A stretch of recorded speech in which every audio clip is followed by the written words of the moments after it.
The Power Rangers have had a lot of legendary Rangers. A lot of them have actually been one specific color, the Red Ranger. The Red Rangers have a history of being those legendary leaders that will stop at nothing to protect their teams. And today we are going to talk about the best ones. Hey everyone, what's up? Welcome to Top 10 Nerd. I'm your host, Dave Raff, and today we are going to be talking about the top 10 Red Power Rangers. Now, if you enjoyed this video, hit that like button and remember to subscribe to Top 10 Nerd so you never miss one nerdy video. Now, with all that being said, let's dive in. Number 10, Lauren Shiba. Lauren is actually very unique. While technically not the first female Red Ranger, that honor goes to Charlie, who led the evil A-Squad team during Power Rangers SPD, but Lauren is the first good female Red Ranger. And it was a really big deal. Lauren takes over as the Red Samurai Ranger from her brother Jaden, and let's just say some of her fellow Rangers aren't too happy about it. But in the short time she's given, Lauren proves just how good of a leader she really is, even outdoing her own brother. She had to prove herself against all odds, and she succeeded, helping the Rangers win in the end. Now, like I mentioned, Lauren came in later and didn't have a lot of time, but proved herself a lot in the time she was given. The cool thing was that in the Boom comic series during Shattered Grid event, she was given a lot more to do, and was crucial in stopping Dragon, and helped turn things back to normal in the end. She has also become so popular that she just got announced as a new DLC for the console game Power Rangers Battle for the Grid. Number 9, Andros. I feel like a lot of people might be a little bit angry that Andros is a little higher on this list, but in the grand scheme of things, he was a really great Ranger, and had the added benefit of being in one of the best seasons, Power Rangers in Space. Andros was from a space colony, and while tracking down some leads, bumped into the Turbo Rangers. Some of them went on to join him as the Space Rangers, although not right away. He didn't really trust them all, and that is one of his biggest faults. His lack of trust in anyone. While he does end up overcoming it, it did hurt him a lot during the season. But he has a very compelling arc throughout the whole thing. To save his sister. This is his central conflict for the whole season and comes to a massive conclusion near the end, which wraps up a ton of stories that started all the way back in Mighty Morphin Power Rangers. The whole thing felt kind of like a series finale for the Power Rangers in general, but as we all know, it ended up continuing, and we got some great seasons after. But during the final moments of the season, Andros had to make the difficult choice to destroy Zordon, and by doing so, save his sister, but also turn a lot of other villains good, including Rita and Lord Zed. It was a big deal, and Andros made the difficult decision to do it, and in that moment proved how good of a Ranger he was. The ability to make the hard choices. Number 8, Connor McKnight.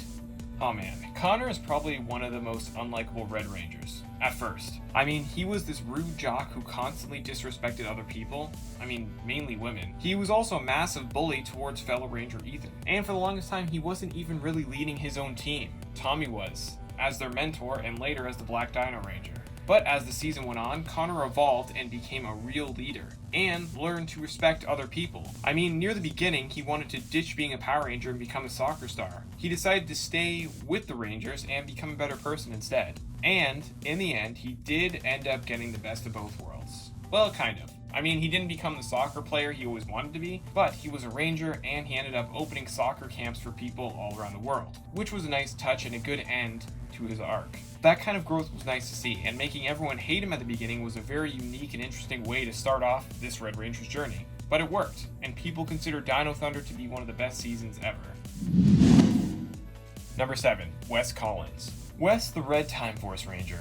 The interesting thing is, even though Wes was the Red Ranger, he wasn't the leader of his team. It was actually Jen, the Pink Ranger, who led it. And it actually worked out. Wes was not ready to be a leader when he started. I mean, he was just kind of this spoiled rich kid who got money from his father. But after Jen's fiance, Alex, dies, also played by Jason Font, Wes becomes the new Time Force Red Ranger. Throughout the course of the season, Wes becomes a hero, and his team becomes his family. He was willing to sacrifice his own life for theirs, when he finds out that they would all perish if they stayed to fight with him in the past, so he sent them to the future. Of course, they all return, finding out that he would die if they didn't, and they kind of create a new destiny together. In the end, when he stays in the past, he becomes the leader of the Silver Guardians, a police organization created by his father, and gets Eric, aka the Quantum Ranger, to be his second in command. Wes also returned in the 25th anniversary of Power Rangers, titled Dimensions in Danger, where he was leading a group of other legendary Rangers. I mean, he has come a long way from just being some spoiled rich kid.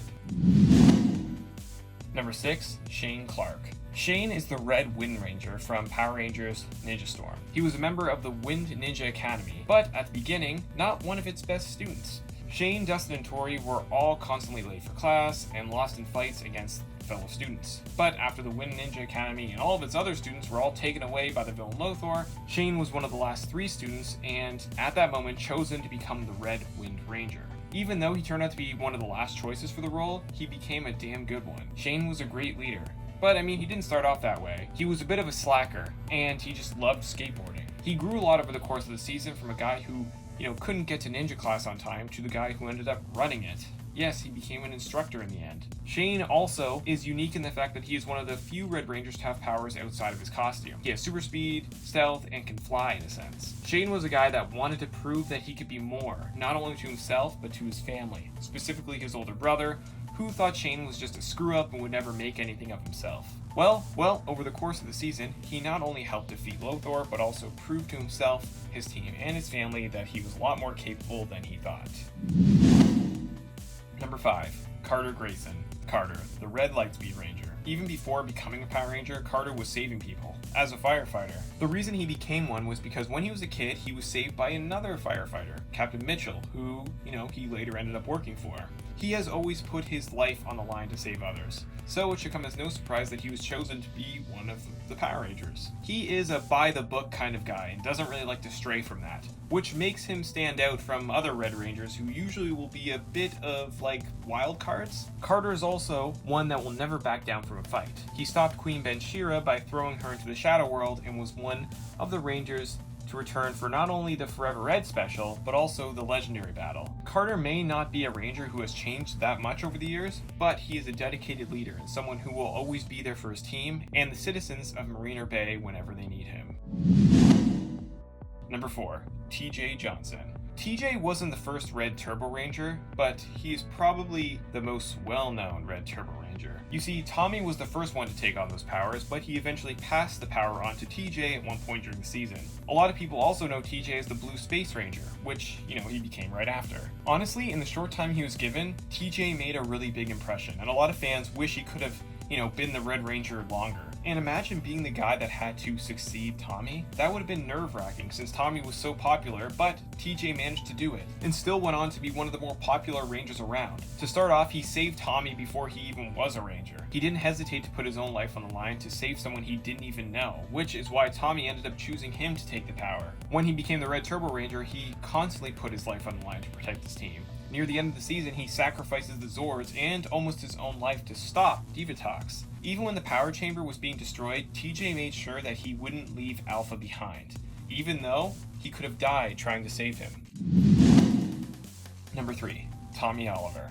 Some fans might be angry that Tommy isn't number 1, and I get that. And while it might be up for debate on the greatest Rangers of all time list, he is more known for his other colors. But that doesn't take away from how good of a Red Ranger he was. Now, Tommy was 2 Red Rangers, the Red Zeo Ranger and the Red Turbo Ranger. But he wasn't a Turbo Ranger for very long, and he passes on to TJ, who we just talked about earlier. But even before becoming the Red Ranger and Zeo, he was kind of leading the Mighty Morphin team as the White Ranger, which is kind of crazy when you think about it, because he started out as this evil Ranger outcast and ended up working his way up and leading multiple Ranger teams. He even semi-led the Dino Rangers in Dino Thunder. He's courageous, selfless, and cares about his team. Heck, he was the one to bring all the Red Rangers together in the Forever Red team-up special in 2002. Tommy has also showed time and time again that he cared about everyone else more than himself. I mean, he even revealed himself as the Red Zeo Ranger to save his brother David, which put himself in grave danger, but he did it because he wanted to make sure he was safe no matter the cost to his own life. And that is a true leader. Number 2. Leo Corbett. Leo has one of the most interesting Red Ranger origins of all time. I mean, he wasn't even supposed to be one. His brother Mike was. You see, Mike was the one that pulled the red Quasar Saber from the stone, not Leo. But during the battle, when the whole world is turning into stone, Mike sacrifices his life and passes the sword onto his little brother, Leo. Everyone thought it was a mistake because Leo was seen kind of as like a screw-up, but Leo decides to take on the mantle and ends up proving them all wrong and becoming one of the best Red Rangers in the show's history. He started off as this impulsive, leap before looking kind of type and grew into a leader that the rest of the Rangers trusted. Whereas a lot of other Red Rangers start off as pretty good leaders, Leo grew into the role gradually as the season went on. and it was really cool to see. He was also the one to defeat Trakina at the end of the season. Leo's story is one of the best, and even though he wasn't the Red Ranger the team wanted, he was the Red Ranger the team needed. Number 1, Jason Lee Scott, the original Red Ranger. Jason started it all, and to this day is still the best Red Ranger out there. He is this fearless leader and will never give up, no matter what. He led his team through many battles and was the one to take down one of their greatest foes, the Green Ranger. He always looked out for his team and was always putting them in front of himself. He even taught free karate classes at Ernie so that kids could learn self-defense. And fans were devastated when he left in season 2, but the new Boom comic series has added a lot of new stories for him as the Red Ranger. During the Shattered Grid event, he was the one that led every single Power Ranger in history in the fight against Lord Draken. No other Red Ranger could have done that. And now he's been a Red Ranger more than once, because in the comics he is now the Red Omega Ranger. Jason is the first and the greatest Red Ranger of them all, and that is something that will never change. Alright, there you have it guys, the top 10 Red Power Rangers. What does your list look like? Let us know down in those comments below, and if you enjoyed this video, hit that like button and remember to subscribe to Top 10 Nerds so you always know whenever we post a new nerdy video, just like this one. I'm your host here, Raph, and thank you so much for watching.